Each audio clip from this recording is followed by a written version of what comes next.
Hello friends and family, welcome to my show. This is a chat with Mide. I'm your host. I am Mide, but you can call me Miss Mide. On this show we're going to be talking about varieties of themes ranging from morals, health talks and personal hygiene, and I can assure you that it's going to be a very interesting show. You wouldn't want to miss out because this show is going to serve as an eye-opener for us to see things that are happening in our environment, and it is going to be a weekly show. But today we're going to be talking about a very interesting topic and you don't want to miss out, which the topic says child abuse. And under child abuse we're going to be looking at some things like the meaning of child abuse, the forms of child abuse, the causes, impact, prevention and the remedies. Stay tuned and follow me. So child abuse, I would like to talk about what a child is. A child is a young individual below the ages of 18. So we know that any child that is below 18, that is 17 to 0, is a child. Child abuse is the physical, sexual and psychological maltreatment or neglection given to a child by his or her parent or guardian. And we have various forms of child abuse, but I'm going to be concentrating on two major forms of child abuse, which is the physical child abuse and the sexual abuse. Not like we don't have others, but I'm just going to be concentrating on those two because it is more rampant than the rest.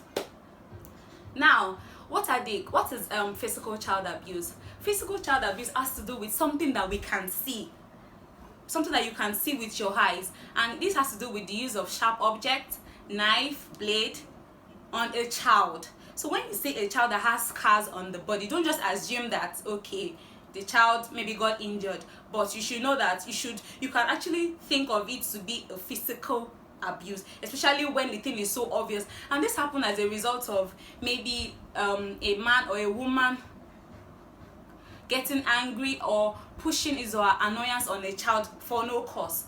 Let me quickly run through sexual abuse. Sexual abuse is the use of force to have sex with a child. An example of sexual abuse can be rape. Yes, we all know what rape is. Now, how can we prevent child abuse, or what are the causes? Let me go to the causes first before the prevention. Causes of child abuse can be lack of parenting. Nowadays, parents don't really have time for their children. They are more engaged. They are too overwhelmed by their jobs that they don't even sit their children down to ask them questions. Sometimes our children need us to relate with them. Parents and children talk, but if we look at our society nowadays, our parents are so engrossed with the work they do that they even neglect their parental duties. So such kind of acts towards a child can cause child abuse.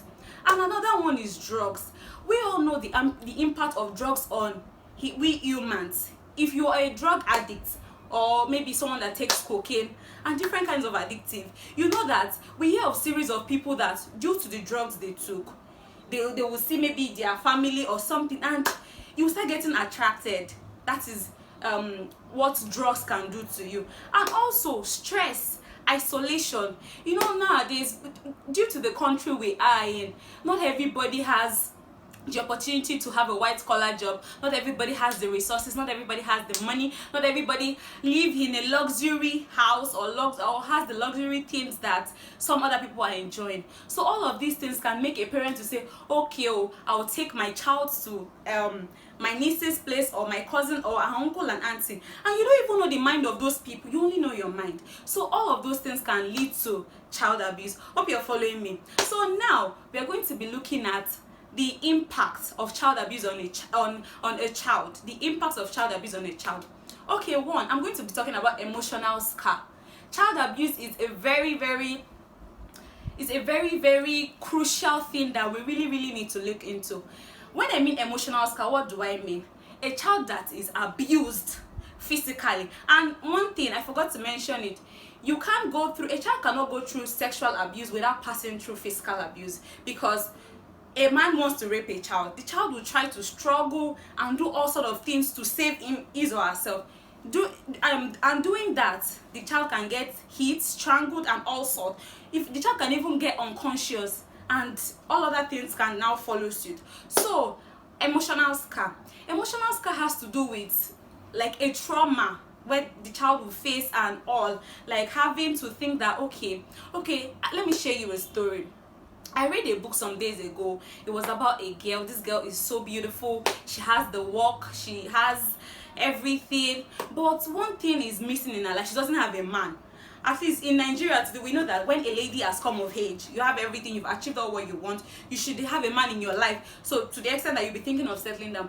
But this lady does not have any guy in her life. And so there was this guy that walked up to her, and I was like, okay, the lady's name is Bemi. She was like, Bemi, how come you this beautiful girl, you don't have anybody with you? And she was like, she doesn't want to talk about it.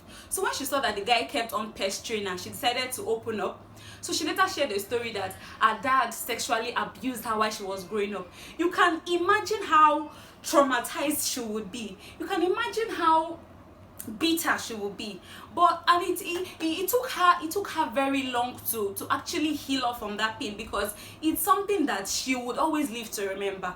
But it took her the grace of God to actually just let it go, and at the end of the day she forgave her father. You understand? So that's about an emotional scar. And another impact of child abuse on a child is that it breaks family bond. Like, okay, how do we explain a sexual intercourse between a father and a child? You can see that would be terrible. So it breaks family bond. It only takes the grace of God for such kind of child to be able to forgive the father. And again, it's destabilize the child. For like, okay, let me cite an example for you guys. A situation whereby a child is sexually abused, like rape. Such kind of child will detest men, will despise them, will not even want to have anything to do with men, like the story of that baby I told you about. And also, if that does not happen, the child might just be too loose for any guy to have sex with her. So do we understand? So that's that being said, so now how can we prevent child abuse on a child? One, be a nurturing parent. Have time for your children. Parents, please, you're listening to me, have time, enough time, quality time with your parents. Let them be able to talk to you. Let them have that father to child relationship, mother to child relationship. Have time for them. And another thing is, don't be too comfortable with your child around opposite sex. I know most of you take it for granted. You feel okay, he can't do anything to her, he is my brother. You understand? Please be very, very sensitive. Be very, very sensitive to it, because you don't know the minds of people outside. Okay, lastly, I'll be talking about the remedies, what you can do to a child that is sexually abused or physically abused. One, you have to take the child to the hospital, at least to run a test in case maybe child is infected through sexually transmitted disease, has any other infection in the body. At least that would help. Then the next thing that is very important is you need to refer the child to a psychologist, depending on the type depending on the form of child abuse the child faced. You understand? So the psychologist, the duty of psychologist is just to open the mind of the child. The psychologist makes the child understand that, okay, calm down, listen to me, you're in a new world, you're safe now. And the psychologist helps the child to feel comfortable in his or her own world. And lastly, you as the parent or the guardian of the child, make sure the child does not return to where he or she was abused. Show the child love. Don't make the child even remember anything of the past. So those 3 ways you can actually use to help a child who is sexually abused. And let me quickly run through this, just a tip. I told you earlier that we have different forms of child abuse, but I'm just going to be concentrating on it too. So let me just chip in this. We still have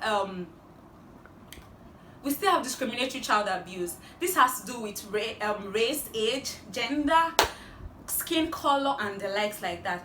And it will narrow us to bullies. We hear of bullies in schools. Someone bullying your child because of the skin color, because of the hair, because of how fat he is, how thin he is. We know all those kind of things our children face in school. Please, parents, take note of all this I'm saying. So I'm going to be rounding up now. Thank you very much. I hope you've learned a lot today. So let me know what you feel in the comment section. Let me know your contribution, your suggestion, and please take note to all I've said today. Thank you very much. I still remain your humble host, Mide. Bye.